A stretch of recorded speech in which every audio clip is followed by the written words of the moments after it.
Radio KLA.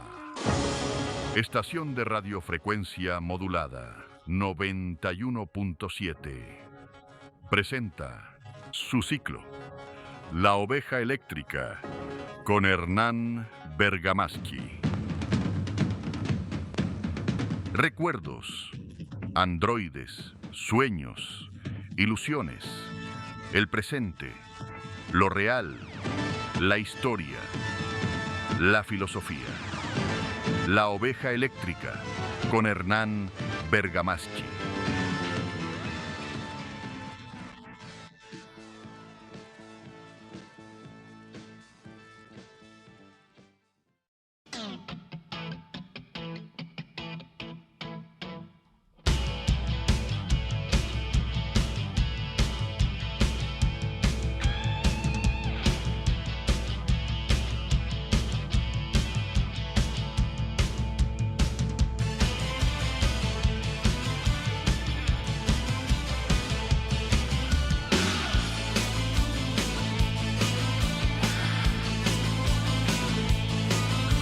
Hola mundo, bienvenidos al desierto de lo real. Esto es y esto soy, La Oveja Eléctrica, por Radio KLA 91.7. Mi nombre es Hernán Bergamaschi y durante una horita vamos a pensar juntos el mundo contemporáneo.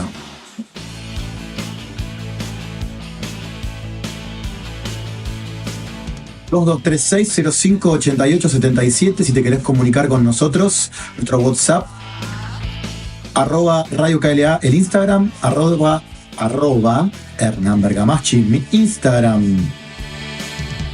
Como siempre, hoy nos retrasamos un poquito porque tuvimos unos problemas técnicos y Nahuel se comió una docena de medialunas de Panadería Central.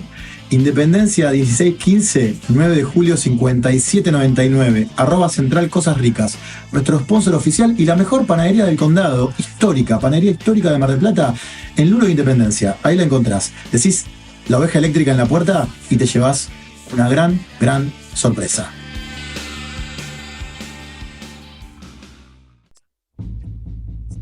Muy bien.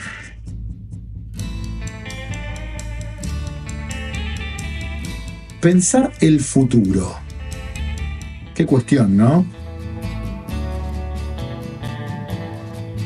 ¿Cómo lo imaginamos? Porque el futuro en realidad es algo que no existe. Nunca nadie estuvo en el futuro. No podemos tocarlo, no podemos verlo, ni comprobarlo. Lo único que tenemos sobre el futuro son imágenes, deseos, proyecciones. Son formas de imaginar lo que todavía no ocurrió. Y esas imágenes son muy importantes, porque antes de construir cualquier tipo de mundo, cualquier tipo de realidad, primero debemos poder imaginarla. Durante siglos creímos que el futuro era algo así como una repetición del pasado. La historia era la gran maestra de la vida. Si entendíamos lo que había ocurrido, podíamos anticipar lo que iba a venir. O sea que el tiempo era algo casi circular, algo cíclico. Lo verdaderamente nuevo parecía como un imposible. Pero algo cambia con la modernidad. Aparece una idea revolucionaria. El futuro puede ser distinto, puede ser diferente. Puede ser mejor. La historia ya no era un relato de lo acontecido, sino que también comienza a convertirse en un proyecto. Nace la idea de progreso. Y con esa idea nacen también palabras como democracia, como liberalismo, como socialismo, como comunismo, como fascismo, que no son solamente conceptos políticos, sino que son promesas de futuro, imágenes de mundos posibles. Cada uno de esos conceptos de alguna manera nos dice el mañana puede ser diferente y nosotros podemos construirlo. Después, por supuesto, podemos estar de acuerdo o desacuerdo con esas maneras. Y ahí hay algo muy interesante que aparece, porque las sociedades no se mueven solamente por información, se mueven por relatos, por horizontes, por fantasías compartidas. Nadie hace un esfuerzo enorme solo porque una estadística dice que conviene, Lo hacemos porque creemos en un futuro. Hoy, sin embargo, pareciera que esa capacidad de imaginar el futuro está en crisis. ¿Por qué? Porque nos cuesta pensar un futuro que nos entusiasme. Hablamos todo el tiempo del mañana, pero casi siempre para hablar de la crisis climática, de la inteligencia artificial, de las guerras, de la incertidumbre, del colapso. Ahora, lo paradójico de todo esto es que nunca hubo tantos discursos sobre el futuro y al mismo tiempo nunca pareció tan difícil imaginar uno realmente deseable. Está la famosa frase, ¿no? Es más fácil imaginarse el fin del mundo que el fin del capitalismo, de Frederick Jameson, que luego le hicieron famosos Mark Fisher y Slavoj Žižek. Pero entonces quizá el problema sea que seguimos pensando el futuro como si fuera un lugar al que vamos a llegar. Pero si eso no fuera así, y acá hay algo interesante que plantean algunos filósofos, que el futuro nunca llega, sino que justamente cuando llega deja de ser futuro, es presente. Entonces tal vez habría que dejar de hablar de el futuro y empezar a hablar de futuridad. ¿Qué significa futuridad? Que el porvenir no está esperando allá adelante, está ocurriendo ahora. ¿Cómo? En las decisiones que tomamos, en las tecnologías que desarrollamos, en los vínculos que construimos y en las preguntas que elegimos hacernos. De esta manera, entonces, el futuro no sería un destino, sino una posibilidad abierta. Y entonces ahí hay una pista interesante para pensar este momento. Porque cuando escuchamos que ya no hay futuro, que todo está perdido, esa sensación dice mucho del lugar desde donde hablamos. Mientras algunas sociedades sienten que el mundo se termina, tal vez otras, o tal vez otros, podamos imaginar nuevos centros de poder, nuevas formas de producir, nuevas maneras de vivir. Entonces, quizás la verdadera pregunta no sea qué futuro nos espera. Creo que la pregunta es otra. ¿Qué futuro somos capaces de imaginar?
I don't believe in reincarnation because I refuse to come back as a bug or as a rabbit. You know, you're a real up person.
Estás escuchando La Oveja Eléctrica por el aire de la KLA.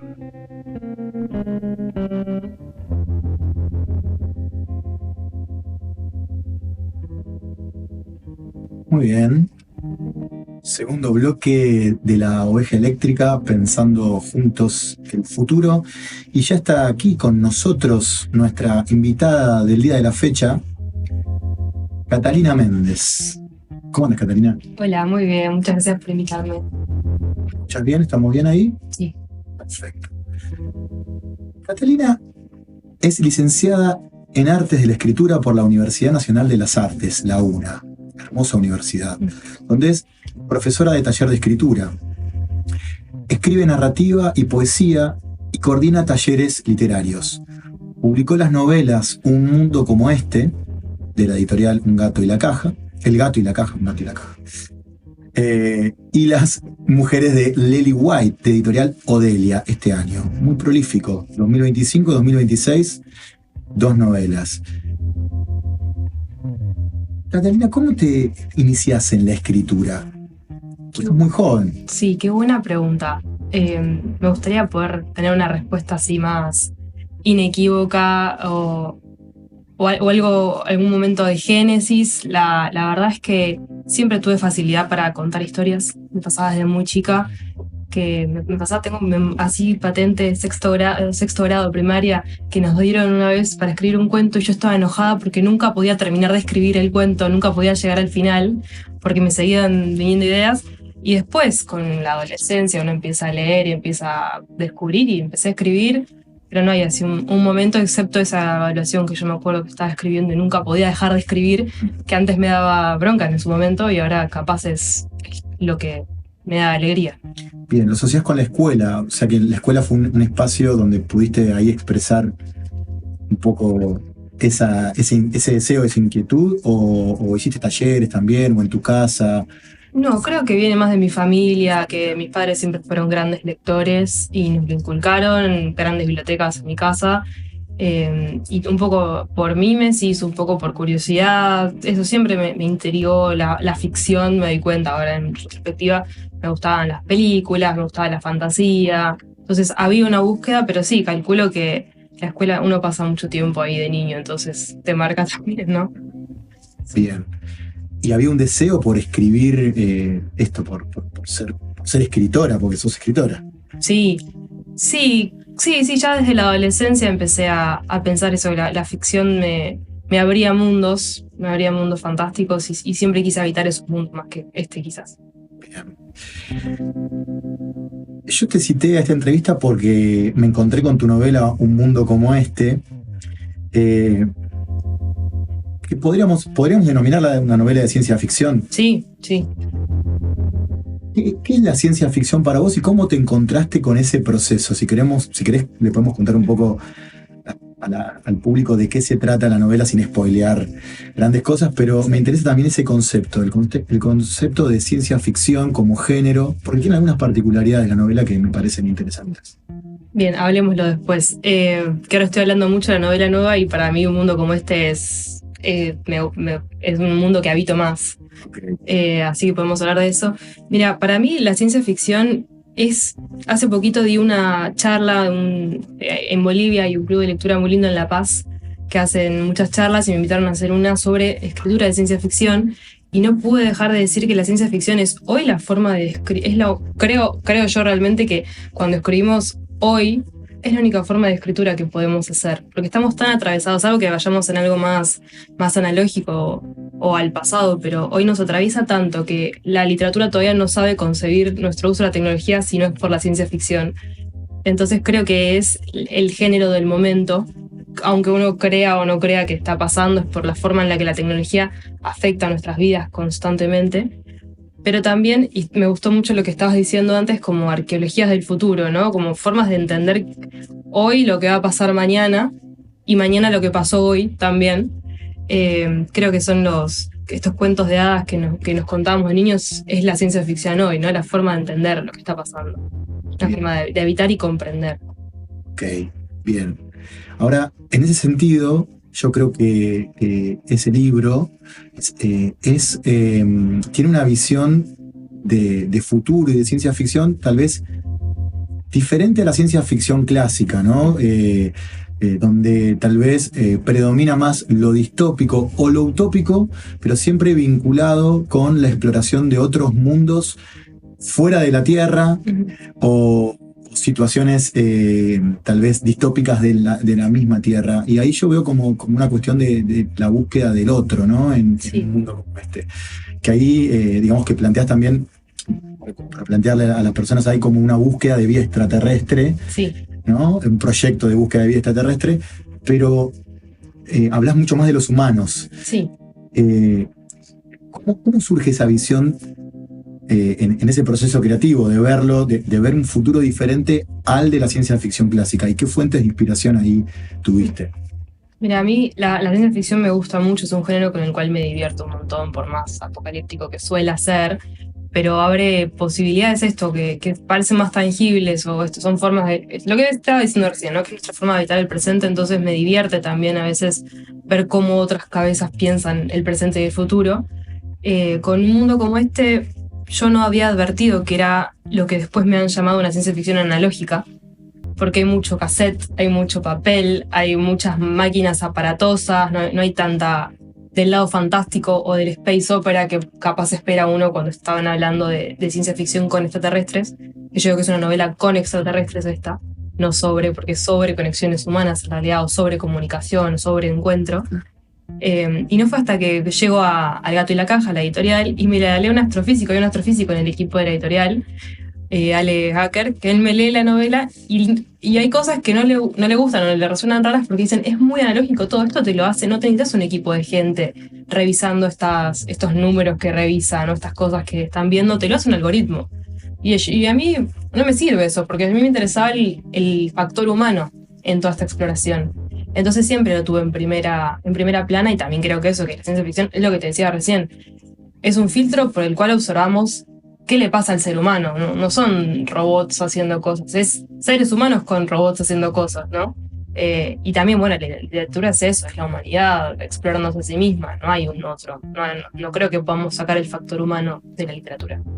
Bien, te paso un matecito si querés. Dale, gracias. Ahora, hay algo ahí también, es cómo vos presentás esta idea de vida extraterrestre, que en realidad no se presenta de una manera clásica. Me hizo acordar mucho, en algunos puntos, no exactamente igual, a la película Arrival. Sí. En el sentido de hay como un vínculo o algo con el lenguaje, pero al mismo tiempo la búsqueda, ¿no? Donde en general los momentos de invasión extraterrestre justamente son eso, son una invasión, ¿no?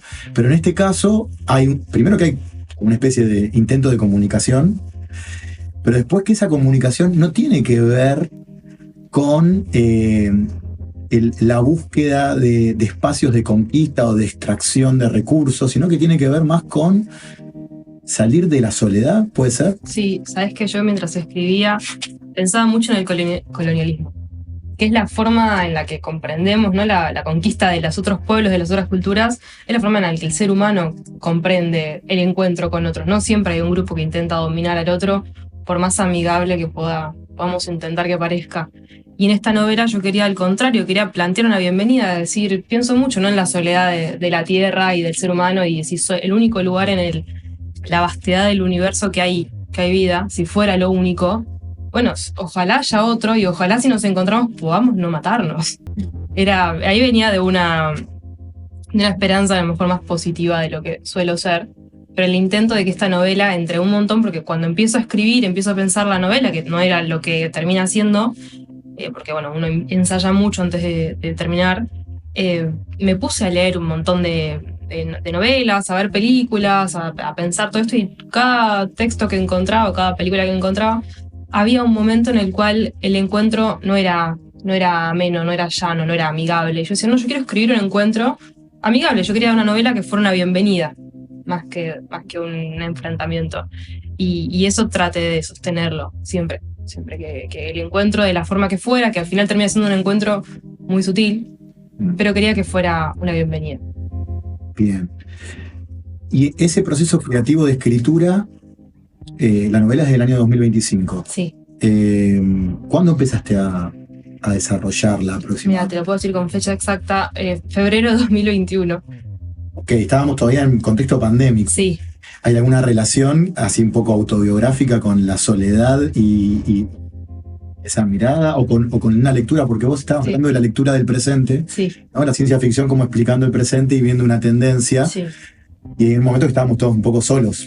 Sí, sabés que esas lecturas las pude hacer recién el año pasado, cuando otra gente me lo observó, porque fue un proceso de escritura extraño, porque esta novela, lo he contado, arranca como mi tesis de grado en Artes de la Escritura. Sí, nuestro proyecto final de graduación es un texto, depende de que escribas, si te dedicas a la poesía, al cuento, etc. Y yo hice novela, porque fue lo que me gustó.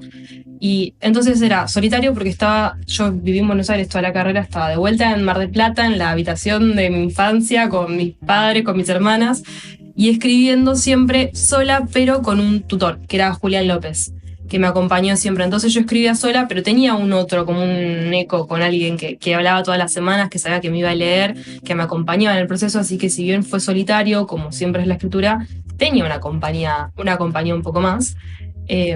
Y de esto que me decías de la pandemia, hoy lo puedo mirar para atrás y decir, che, había algo de aislamiento, porque toda esta novela transcurre en una estación espacial en medio de la nada, donde todos los personajes están muy solos también, y se discute la soledad del ser humano. Entonces sí, quizás tiene esas marcas de época, de que si lo hubiera escrito en otro momento, capaz había cosas que son distintas. Bien. Ciencia ficción e inspiración. ¿Qué autores? Porque yo te digo lo que veo, después vos me decís si eso es así o no, ¿viste? Pero veo mucho, por ejemplo, de Úrsula Le Guin, en la forma de escritura y en la forma, por ejemplo, de esto, ¿no? De cómo se plantea al otro. Bien. Y después también veo algunas otras cuestiones, tal vez que tengan que ver con no autores de ciencia ficción, sino con autores más de la divulgación científica. Por ejemplo, no sé, yo me acuerdo de Cosmos, de Carl Sagan, y veo un poco como ese optimismo de la búsqueda de vida en otros lugares. Entonces me trajo un poco de esas dos fuentes, me resonaron cuando lo leí. Ahora eso no quiere decir que eso haya sido una fuente tuya, pero si querés contarnos. No, sí, Contacto. Carl Sagan sí, lo leí. Contacto se llama su novela, sí. Cuando empezaba a pensar en mis novelas, empezaba a escribir, y fue quizás la que más se acercaba a lo que yo quería hacer, que era un encuentro no violento, pero tampoco es un encuentro de igualitario, pacífico, como es lo que quería plantear yo más tarde. Pero sí, está Le Guin también, me gusta mucho, es una autora imprescindible para la literatura y para la ciencia ficción sobre todo. Pero yo soy una lectora muy caótica, pese a que le recomiendo a todo el mundo leer mucho y buscar autores que le gustan. Yo leo más salteado, y no podría decirte bien de dónde inspiré qué, pero está, creo que es el consumo de todo y uno después ve que le va decantando. Ahí me nombrabas a Arrival hace un rato, que está basada en realidad en un cuento, pero Arrival sí me sirvió mucho para pensar el lenguaje, que es lo que a mí más me interesa en la vida, y el intercambio y cómo nos vamos a entender con otros y los malos entendidos también que puede haber en el intercambio, lo intraducible de esto de cuando hablas con otro, el otro entiende lo que el otro interpreta, no es necesariamente lo que vos decís, así que tuve todas esas búsquedas, mismo eso, cuando leía también buscaba yo qué me podía decir eso. Hay un autor o un texto en realidad que lamentablemente leí después de haber escrito Un mundo como este, que es Crónicas marcianas de Bradbury. Que en Bradbury me encontré muchísimo, todo ese lado más de ciencia ficción, más soft, se le dice. Por lo menos en Crónicas, que sí, si bien transcurre en Marte y tiene todo, hay una búsqueda más humanística o de preguntarse qué es la humanidad, qué errores termina haciendo la humanidad si conquistar a otros u otras tierras. Por eso no te puedo señalar un texto tanto, quizás Contacto sí es el libro que más me resonó, irónicamente no de un escritor, no es tanta literatura, hay mucha ciencia, pero sí. Bien. Escribís poesía también. Sí. ¿Y cómo vinculás la novela con la poesía? Ahí hay, porque son géneros diferentes, pero se ve ahí como que hay algún sincretismo y hay fragmentos, y seguramente que en tu nueva novela también, ahora sí que charlamos un poquito sobre ella también. Mira, cuando llego al Gato y la Caja y estoy charlando, la primera conversación creo que tengo con mi editor, Juan Cruz Gailián, me dice, ¿cómo se nota que un poeta fue tu tutor en este libro que arranca como una tesis? Que pues, Julián López es un gran poeta, un gran escritor, un gran poeta, y hay toda una cuestión de la materialidad del lenguaje que se me escapaba siempre la poesía. De hecho, un trabajo de edición muy grande fue cortar. Es decir, bueno, acá hiciste una de más, porque el texto pedía un poco más, ser un poco más concretos, pero sí hay una construcción creo que de la sensorialidad del mundo, que está más poética, ¿no? O ahí me entra a mí la poesía, de cómo sienten el mundo de los personajes. Bien. ¿Y cómo fue el contacto con El Gato y la Caja? Me imagino que fue algo muy lindo que te convoquen para...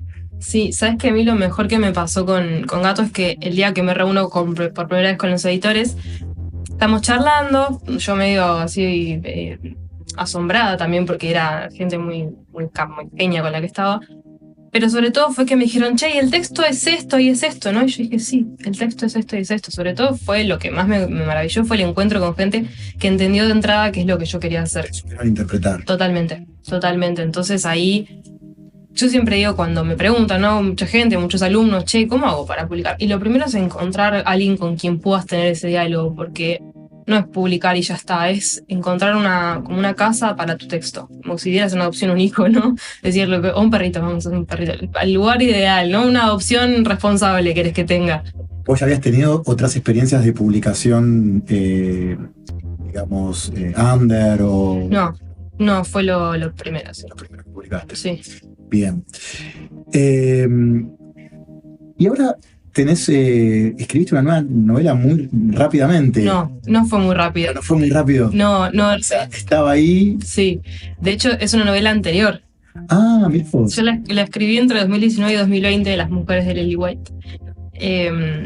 Que yo pensaba que iba a ser mi proyecto de tesis, era como una idea que tenía en la cabeza y de repente la empecé a escribir y conseguí, lo que más cuesta, encontrar el tono, los personajes, y lo encontré y lo escribí.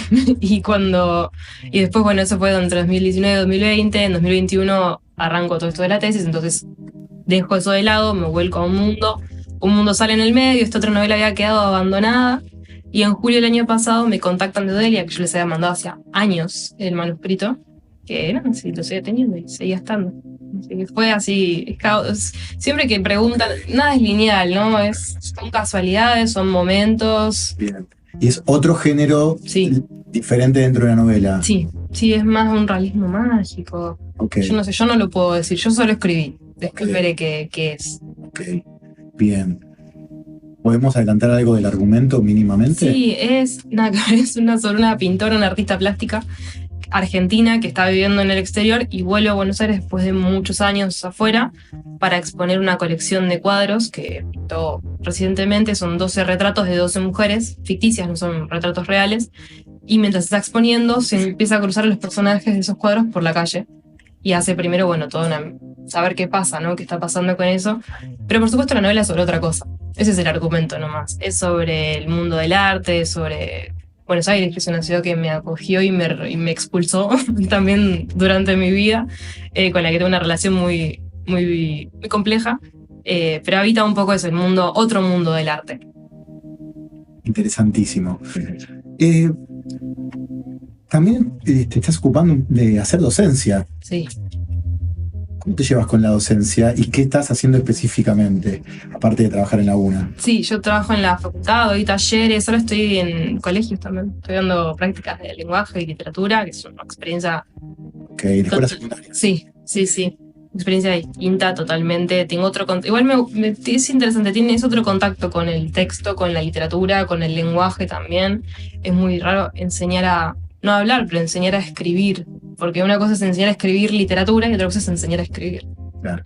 Si bien estoy ya con chicos de secundaria, bueno, hay todo un proceso de enseñar a escribir, a usar la lengua, que es de otra vez algo que me... Sí, hay una relación también ahí. Sí. Yo trabajé mucho tiempo en secundaria, ahora ya no, pero hay una relación en donde uno también aprende muchísimo. Sí.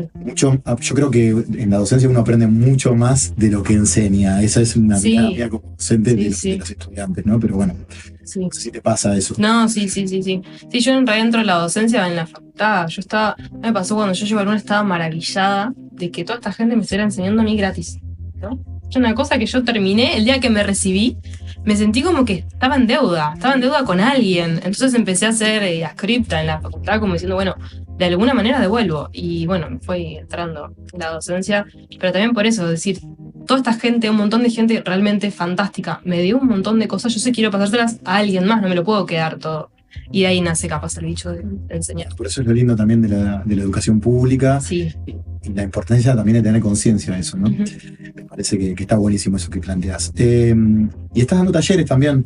En este momento no. ¿No? Ahora terminé porque se venía a fin de cuatrimestre y dije, tengo que parar. Sí, pero suelo dar talleres. Bien.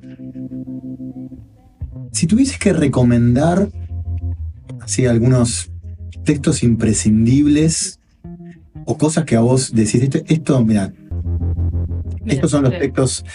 Estos son los textos que tengo. Te veo que te trajiste un montón de libros. Porque entré en pánico y traje. Porque, como te decía, es la pregunta que siempre temes que te hagan. Che, recomendame algo y vos te quedás en blanco, nunca leíste nada. Okay. Pero traje un poco traje Crónicas Marcianas de Bradbury, que como decía, lo estaba recomendando. Traje un clásico de la ciencia ficción, Picnic Extraterrestre, de los hermanos Starsky. Está buenísimo. No me leí. Esto se basa en Stoker, la película. Te lo presto si querés porque es muy difícil de conseguir, pero es una novela rarísima, fantástica, a mí me encantó, que me ayudó a pensar mucho en el espacio que rodea a la ciencia ficción, en el espacio físico, no pensar solo en los elementos o la tecnología, sino el lugar donde transcurre. Espectacular. Después traje Ciencia Ficción y Ternura de Mallory Craig Kuhn, que es un libro muy lindo, es un ensayo en realidad, que hace sobre pensar los futuros de la ciencia ficción no apocalípticos, justamente, pensar el solar punk, habla como un soft punk, algo así, que no estoy de acuerdo con todo lo que dice, pero sí en pensar una ciencia ficción no apocalíptica, que es un poquito... Hay muchos géneros nuevos en la ciencia ficción, ¿no? Pero porque es la forma de pensar, pensás en pasado mañana y está. De hecho, estabas hablando mucho del futuro vos hace un rato, y yo hace 3 días que estoy pensando, ojalá supiera qué va a pasar el domingo. Yo estoy que por favor que alguien me saque una cosa de cristal y me diga, porque me muero. Ok, yo el miércoles primero. Sí. Primero vamos al miércoles. Sí. Tal cual. Primero pero yo quisiera que me ceden y que me despierten el lunes y me digan qué pasó. Totalmente. Y bueno, para cerrar hablando del país, traje la come madre del Roque Larraqui, que fue profesor mío, Roque. Esta es una novela fantástica. No te puedo decir sobre qué trata, porque son cosas que no tienen un solo hilo conductor, pero sobre todo recomiendo ciencia ficción argentina, que es un género que está creciendo, pero, o sea, que está creciendo el mercado en realidad. Siempre hubo autores que escribieron, pero esto creo que estamos viendo realmente como autores, pudiendo prever mañana. Sí, o leer el presente, justamente ese es un poco el concepto de futuridad. Ujú. Ahí yo te recomiendo un libro, capaz que lo conocés, se llama Ciencia Ficción Capitalista, Sí. es de Michel Nieva. Sí, sí. Él ahí habla del concepto hablan del concepto de futuridad, y también hay otro chico que se llama Ezequiel Gato, que ellos dos trabajan ese concepto, y de cómo la literatura de ciencia ficción fue como performando un poco el futuro Sí. de las grandes empresas capitalistas. Y un autor que me gusta mucho, que también seguro que lo conoces, es Juan Matio, Sí, lo leía Juan, sí. que también es, digamos, por decirlo de alguna manera, ciencia ficción argentina. Sí, totalmente. Sí, a mí, ¿cómo se llama? Los sueños. Ficciones gaucho punk. No, Ficciones Gauchopán, que es de Nieva. De Nieva, De tenés razón. Matio es Materiales para una pesadilla. Exactamente. Me gustó mucho ese Los libro. profundos son. Sí, es que van en tándem, encima hacen charlas juntos, van un poquito de la mano. Sí. La verdad que no, hay mucha movida también. Eso está muy bueno, que haya muchos escritores jóvenes. Sí. Bueno, ellos tienen mi edad, pero vos sos más joven también. ¿Te vinculás con otros escritores? ¿Tenés ahí como Sí. como un ambiente, como una escena? ¿O más o menos? No, sí, necesariamente sí, por el lugar donde me formé. Creo que han formado una generación de escritores en la UNA, y bueno, más allá de que mis alumnos, mis profesores, o sea, sí, todo el tiempo. Acá en Mar del Plata me cuesta encontrar. Es como que a mí me pasa cuando hay eventos como la Feria de Invierno y aparece gente y después desaparece esa gente, ¿no? Sí, ¿dónde están todos? Habría que formar una red de contención de escritores. Bueno, ese es un poco el sentido de La Oveja Eléctrica. Ujú. Tratar de hacer un poco de divulgación, de contar cosas que pasan en Mar del Plata, de gente también muy valiosa que tenemos en Mar del Plata. A veces miramos siempre para Buenos Aires. Ay, me parece terrible. Yo cuando me enteré de tu existencia, en realidad me enteré el año pasado, pero bueno, por cuestiones del programa no pudimos hacer la entrevista, y ya te contacté hace un par de meses, y bueno, por suerte la pudimos lograr. La verdad que estoy muy contento de haberte tenido en el programa. Gracias. El tiempo es un poco tirano, estamos ya casi en horario. No sé si escuchás ahí que empieza a sonar el Cangrejo Sebastián de la Hay un poquito de música. Sirenita, que ese es como es la música de cierre del programa. Ok. A ver, para cerrar el programa, viste, la novela se llama Un mundo como este, Ujú. pero digo, pensando en una imagen positiva de futuro, no sé, ¿qué te gustaría que pase? ¿Qué podemos pensar optimísticamente, digámoslo de alguna manera? Te invito a imaginar. Pues si no sé qué va a pasar el domingo, bueno, ¿qué te gustaría que pase? No sé si el domingo, no digamos, Dios madera, pero La persona que ya mañana, ¿no? No, me cuesta pensarlo. Necesito mucho tiempo para pensar. tiempo para pensarlo. Sí. Contacto con vida extraterrestre, ¿sí o no? Ojalá. No creo que hayamos hecho. Si hubiéramos hecho, nos hubiéramos enterado. Ok, Pero sabes que la semana que viene me voy a Córdoba y voy a ir al Unitorco. Así que te cuento después. espectacular. Si pasa algo distinto. Te invito a leer, creo que te lo había recomendado, a Paredes. Paredes es... El 5. No, es el 5 Paredes, pero Paredes es un militante trotskista Ok. que inventó algo así como el comunismo extraterrestre. Divino. Empezó a escribir en la década de los 60, pero es muy interesante. Me río un poco porque Nahuel me hace caras, pero realmente está muy bueno para pensar futuros posibles, porque más allá de lo que gracioso que puede ser, siempre lo pensamos en los términos del mundo en el que vivimos, del mundo capitalista, y realmente pensar otros futuros, pensar otras formas de entender otros humanos me parece interesante. Es que va más por ahí. Te puedo hablar de mundos posibles, no de un mundo posible. Posibles. Bueno, Sí. Catalina, te agradezco muchísimo por haber estado en La Oveja Eléctrica. Un placer escucharte. Estamos para hablar 2 horas. Tengo que hacer más largo este espacio. Disculpa por las dificultades técnicas de hoy. A la oyentada, nos vemos en 2 semanas, porque ahora también entramos en el receso invernal con La Oveja Eléctrica. Le mandamos un saludo a nuestro sponsor oficial, Panadería Central, Independencia 1615, Luro Independencia, 9 de julio 5799, @central Cosas Ricas. Felices vacaciones de invierno, que nos encuentre esa estrella que estamos buscando, que nos encuentre a todos. Tocamos madera, anulamos mufa, arrivederci, buena fortuna. Esto fue La Oveja Eléctrica. Nos vemos. Hay castañuelas son las almejas bajo el mar. Y las babosas son las gogosas bajo el mar. El caracol es saxofonista y las burbujas llenan la pista para que bailes en esta fiesta bajo el mar.